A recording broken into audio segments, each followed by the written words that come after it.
राजनीति की सबसे खास और दिलचस्प बात यह है कि राजनीतिक रिश्तों का ताल्लुक दिल से नहीं बल्कि फायदे से होता है। गठबंधन बनाना या अलग होना इस बात पर निर्भर करता है कि कौन किसके लिए कितना लाभप्रद हो सकता है।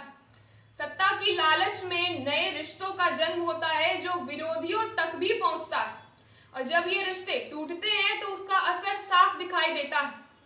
कुर्सी का ये खेल ताकत और कमजोरी का हिसाब बराबर करने की एक महत्वपूर्ण सोच रखता है। ऐसे ही एक लहर बुआ और भतीजे के तरफ से उठ रही है, मगर ये हवा पश्चिम बंगाल से नहीं बल्कि उत्तर प्रदेश से आ रही है। हम जानते हैं कि पश्चिम बंगाल में बुआ का राजनीतिक दायित्व जल्द ही भतीजे के हाथों आने वाला है, लेकिन उत्तर प्रदेश के बुआ भतीजे के रिश्ते पर क्या गठबंधन के बादल मंडराएंगे?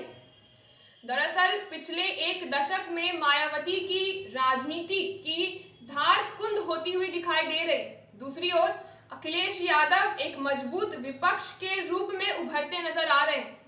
हालांकि मायावती और अखिलेश यादव ने पहले भी एक बार साथ आकर स्थिति को परखा था, लेकिन अब हालात बदलते हुए दिखाई दे रहे हैं।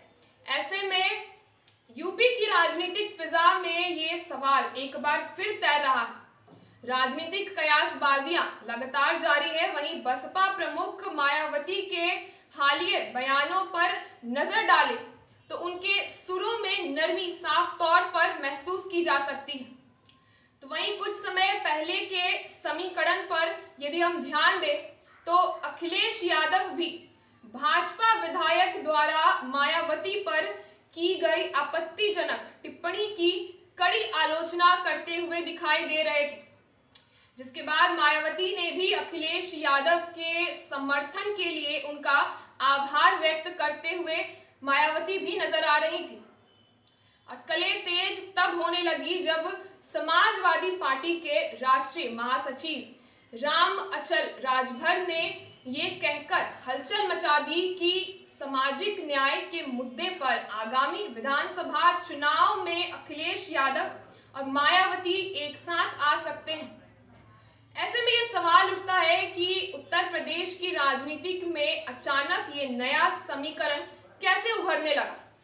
क्या जो लोग 2019 के लोकसभा चुनाव में अपने लक्ष्य को पूरा करने के लिए एक साथ आए थे, वही लोग विधानसभा चुनाव के लिए भी फिर से एकजुट होकर के नजर आएंगे या नहीं? अगर मायावती और अखिलेश एक साथ आते हैं तो इसका सीधा असर उत्तर प्रदेश की राजनीति पर पड़ेगा। भाजपा के खिलाफ एक मजबूत विपक्ष बनने की भी संभावनाएं बढ़ जाएगी, क्योंकि सपा और बसपा के पारंपरिक वोट बैंक दलितों, पिछड़ों और मुसलमानों में अच्छी पकड़ रखते हैं। हालांकि गठबंधन के सामने बड़ी चुनौती ये होगी कि क्या कार्यकर्ता इस साझेदारी को फिर से पूरी ताकत से स्वीकार करेंगे, क्योंकि पिछले बार मतभेद और आपसी अविश्वास के कारण ये ज्यादा दिन तक टिक नहीं सका था। राजनीतिक विश्लेषकों का मानना है कि अगर ये गठबंधन होता है तो इससे उत्तर प्रदेश की राजनीति में एक बड़ा उलटफेर दिखाई दे सकता है। हालांकि मायावती अभी तक गठबंधन को लेकर के स्पष्ट संकेत नहीं दे रही हैं, जबकि अखिलेश यादव भी सावधानी से आगे बढ़ रहे हैं। दोनों पार्टियों को अगर भाजपा को कड़ी चुनौती देनी हो तो उन्हें पुराने मतभेद भुलाकर एक रणनीतिक गठबंधन बनाना होगा, जिससे वे आगामी चुनावों में एक मजबूत विकल्प बनकर उभर सकते हैं।